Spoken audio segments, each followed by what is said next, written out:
시청자 여러분 안녕하십니까? 8월 14일 토요일 JCM 모닝뉴스입니다. 울산의 백신 접종률이 상대적으로 낮다는 지적이 있어 왔는데요. 40대 이하 연령층은 다른 양상을 보이고 있습니다. 지난 사흘간 울산의 40대 이하 백신 접종 예약률이 전국 평균보다 월등히 높은 것으로 나타났는데 실제 접종으로 이어질지는 지켜봐야 할 것 같습니다. 구현희 기자입니다. 지난 월요일부터 시작된 18세에서 49세의 백신 접종 신청. 사흘 동안의 신청 현황을 중간 집계한 결과 전국적으로 40대 이하 연령층의 백신 접종 예약률이 60%가 안 되는 것으로 나타났습니다. 예상 목표치인 70%에 미치지 못하고 있는 겁니다. 반면 울산의 40대 이하 백신 접종 예약률은 80%대로 전국 평균을 훨씬 웃돌고 있습니다. 언제 차례가 올지 모르니까 우선 기회가 왔을 때 하는 게 맞는 것 같아서 안 맞는 것보다 맞는 게 마음적으로 심적으로 좀 안정이 될 수 있으니까. 울산의 18세에서 49세 연령층은 49만 5천여 명. 울산 전체 인구의 절반가량을 차지하는 이 연령층의 백신 접종이 집단 면역 달성에 매우 중요합니다. 특히 2학기 개학을 앞두고 학부모가 많은 이 연령층의 접종 예약률이 높은 건 긍정적인 신호입니다. 하지만 백신 부작용을 우려해 예약만 하고서 실제 접종은 하지 않겠다는 이들도 적지 않습니다. 타 시도에 비해 상대적으로 백신 접종률이 저조하다는 지적을 받아온 울산시는 40대 이하 연령층의 높은 예약률이 실제 접종으로 이어지기를 기대하고 있습니다. 집단 면역 형성을 위해서는 실제 예방 접종을 하시는 것이 중요합니다. 아직도 신청을 하지 않으신 분들은 꼭 신청을 부탁드립니다. 특히 지자체 자율접종으로 예약을 아직 하지 않으신 분들은 8월 17일 12시까지 콜센터로 전화 예약이 가능함을 알려드립니다. 원활한 백신 접종 예약을 위해 광복절 주말인 14, 15일과 대체 휴일인 16일에도 백신 접종 사전 예약 콜센터는 정상적으로 운영됩니다. 특히 본인이 아닌 대리 예약과 지자체 자율접종 3차 미예약자들은 콜센터를 통해서만 예약이 가능합니다. 한편 울산의사협회는 백신 접종이 몰리면서 접종 의료기관 인근의 주차난이 가중되고 있다며 백신 접종 시 대중교통을 적극 이용해달라고 말했습니다. JCN 뉴스 구현입니다. 택배 종사자의 휴식 보장을 위한 택배 쉬는 날이 운영되면서 오늘부터 16일까지 사흘간 택배 배송이 중단됩니다. 택배업계와 유통업계에 따르면 CJ 대한통운과 롯데, 한진, 로젠 등 주요 4개 택배사는 토요일인 오늘을 택배 쉬는 날로 운영하고 대체 공휴일인 16일까지 배송을 하지 않습니다. 올해는 주요 택배사 4곳에 이어 우체국 택배도 택배 쉬는 날에 동참해 휴일 하루 전인 어제 냉장, 냉동이 필요한 신선식품의 소포 우편물 접수를 중지했습니다. 울산시는 최근 잇따라 화재가 발생하고 있는 위니아 딤채 김치 냉장고를 보유한 시민들은 리콜을 받을 것을 당부했습니다. 리콜 대상 제품은 2005년 9월 이전에 생산된 위니아 딤채 뚜껑형 김치 냉장고입니다. 해당 제품은 전국적으로 680건의 화재가 발생했고 울산에서는 15건이 발생했습니다. 전세 물량 공급 부족 등의 영향으로 울산 지역 아파트 입주 체감 경기가 역대 최고치를 기록했습니다. 주택산업연구원에 따르면 8월 입주 경기 실사지수 전망치는 111.1로 전달보다 17.4포인트 올랐으며 2017년 6월 조사 이래 가장 높은 수준을 보였습니다. 울산의 지난달 입주 경기 실사지수 실적치도 전달보다 10.5포인트 상승한 110.5로 나타나 입주 물량 감소로 건설사의 체감 경기가 긍정적인 흐름을 유지하고 있습니다. 8월 둘째 주 울산의 아파트 전세 가격은 0.32% 올라 전국 17개 시도 가운데 상승폭이 가장 컸습니다. 연료 사용료 체납으로 버스 운행 중단 위기에 놓인 신도여객 사태가 또 다른 국면에 접어들었습니다. 신도여객과 대우여객이 버스 노선과 차량을 양수하기로 하고 울산시에 허가를 신청했는데요. 노조는 고용과 퇴직금 승계 보장을 강력하게 요구하고 있어서 어떤 결론을 도출하게 될지 관심이 모아지고 있습니다. 김영환 기자가 보도합니다. 경영난으로 버스 운행 중단 위기에 놓인 신도 여객을 대우 여객이 양수하는 방안이 추진되고 있습니다. 대우 여객과 신도 여객은 지난 11일 울산시에 양도 양수 허가를 신청했습니다. 자기네들끼리 영유 체결해갖고 그 노선하고 양도 양수 신고가 우리한테 됐어요. 거기는 그대로 놔두고 노선만 가져오는. 대우 여객이 신도 여객의 노선과 차량을 양수하는 데 드는 비용은 없는 것으로 알려졌습니다. 단 근로자들에게 위로금 형식의 금액을 지급하고 신규 채용 형식으로 고용을 승계하는 방안이 추진되고 있는 것으로 전해졌습니다. 이에 대해 노조가 강력 반발하고 나섰습니다. 노조는 고용과 노동 조건, 퇴직금 승계가 보장되지 않는 양도 양수는 받아들일 수 없다는 입장입니다. 결국 모두가 좋은 일에 버스 노동자들만 수십 년간 일한 퇴직금을 날리고 수십만 원의 임금 삭감을 감내해야 하는 상황이 되는 것이다. 울산시도 사용자 측의 고용과 노동 조건, 퇴직금 승계 등 3가지 내용에 대한 의견 제출을 요구했습니다. 신도 여객은 관리직을 포함해 모두 162명이 근무하고 있으며 이 가운데 승무원은 145명으로 나타났습니다. 또 시내버스는 9개 노선에 66대를 보유하고 있습니다. 울산시는 대우 여객이 의견을 제출하면 이를 바탕으로 노조와 협의에 나설 예정입니다. 한편 신도 여객은 퇴직금 미적립과 연료비 체납액 등 부채가 140억 원에 이르는 것으로 알려졌습니다. 또 대표이사는 업무상 횡령 혐의로 현재 재판을 받고 있으며 국가보조금 부당 사용에 대한 경찰 수사도 진행 중입니다. JCN 뉴스 김영환입니다. 가칭 제2고원초등학교 신설안이 교육부 중앙투자심사위원회에서 부적정 판정을 받은 것과 관련해 교육청이 대책을 마련해야 한다는 주장이 제기됐습니다. 손근호 시의원은 서면 질문을 통해 교육청은 제2고원초 신설안이 부적정으로 결정난 사유에 대해 학교 설립 수요가 없고 조건부 미이행 때문이라고 밝혔지만 주민들은 쉽게 납득하지 못하고 있다고 지적했습니다. 손 의원은 효율성이 없어 재상정하지 않겠다는 교육청에 대해 보다 설득력 있는 대책 마련을 촉구했습니다. 현대차 미국 엘라바마 공장이 누적 생산 500만 대를 달성했습니다. 현대자동차는 현지 시간 12일 미국 엘러베마주 몽고메리에 위치한 미국 공장에서 조 보너 엘러베마 주지사 수석 보좌관, 스티븐 리드 몽고메리 시장 등 정부 관계자와 김의성 법인장 등 임직원이 참석한 가운데 500만 대 생산 달성 기념식을 가졌다고 밝혔습니다.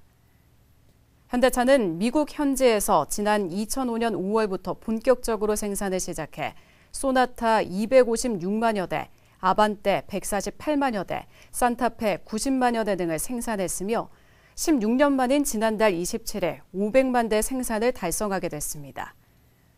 현대차 미국 공장은 약 703만 제곱미터 부지에 연산 37만 대의 생산 능력을 갖추고 있으며 아반떼, 소나타, 투싼, 산타페, 산타크루즈 등 미국 판매 핵심 5차종을 생산하고 있습니다. 북구청이 자동차 부품업체인 주식회사 위대한 형제들과 공장 투자 양해각서를 체결했습니다. 이번 협약을 통해 위대한 형제들은 인력 채용 시 북구민을 우선적으로 채용하기로 약속했고 북구청은 각종 인허가와 인센티브 등을 지원하기로 했습니다. 이 자동차 부품업체는 북구 중산 제2차 일반 산업단지 내 4,800제곱미터 규모로 건립되며 오는 2024년부터 30여 명의 신규 직원이 고용될 예정입니다. 이광현 앵커의 이슈인 뉴스 시간입니다. 오늘은 순국 100주년에도 공로에 비해 제대로 된 평가를 받지 못하고 있는 박상진 의사 서훈 상향 문제에 대해서 이야기 나눠봤습니다.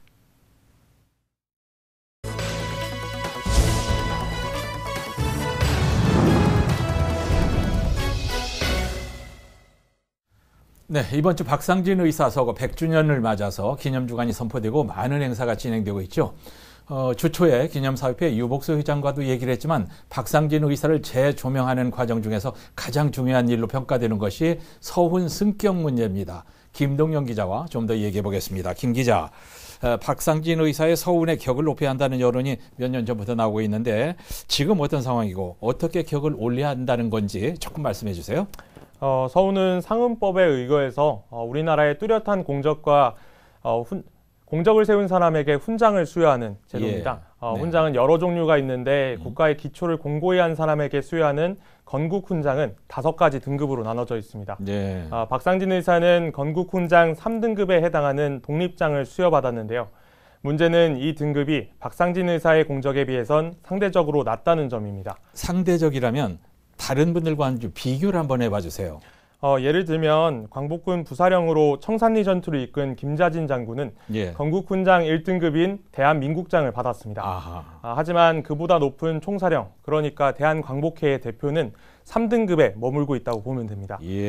지난 2018년 친일 반민족 행위자로 지정돼 서운이 박탈된 김성수조차도 박상진 의사보다 훈격이 높은 2등급 대통령장을 받았던 바 있습니다. 그래요? 친일파보다 낮은 서운 등급이 됐다는 점만 봐더라도 서운 등급 결정이 체계적으로 진행되지 않은 점들이 보입니다. 그러네요. 지금 이제 3등급인데 박상진 의사가 1등급을 받아야 하는 합당한 이유를 설명하면 이해가 될 것 같은데 공로가 많잖아요.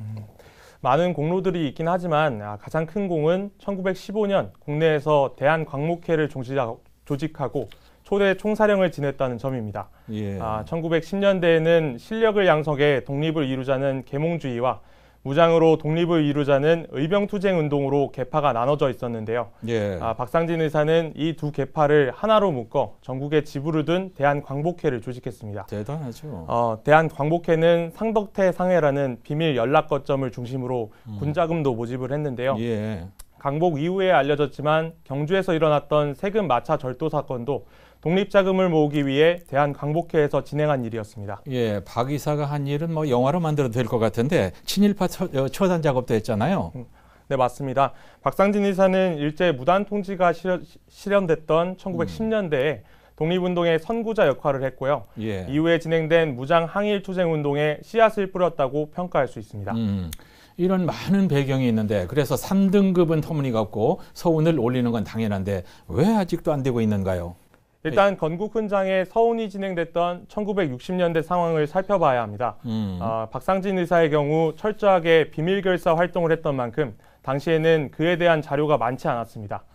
또 일부에서는 박상진 의사의 공적을 깎아내리기 위한 작업도 있었다고 주장하고 있는데요. 우리나라 사람들이? 어떤 사람들이 그런 짓을 했죠? 일단 대한광복회에서 처단했던 친일파 중에 칠곡의 부호 장승원이라는 사람이 있었습니다.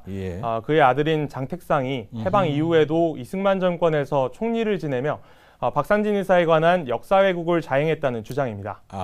이런 문제로 당시에는 가장 낮은 서운이었던 3등급이 수여됐습니다.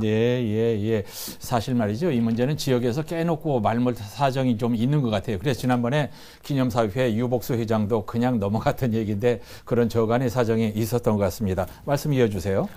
최근 다른 자료들이 나오며 박상진 의사의 서운 등급이 낮다는 지적이 이어지고 있지만 이제는 현행법이 문제입니다. 1963년 제정된 상훈법에 따르면 서운이 한 번 정해진 인물은 다시 등급을 조정할 수 없도록 돼 있습니다.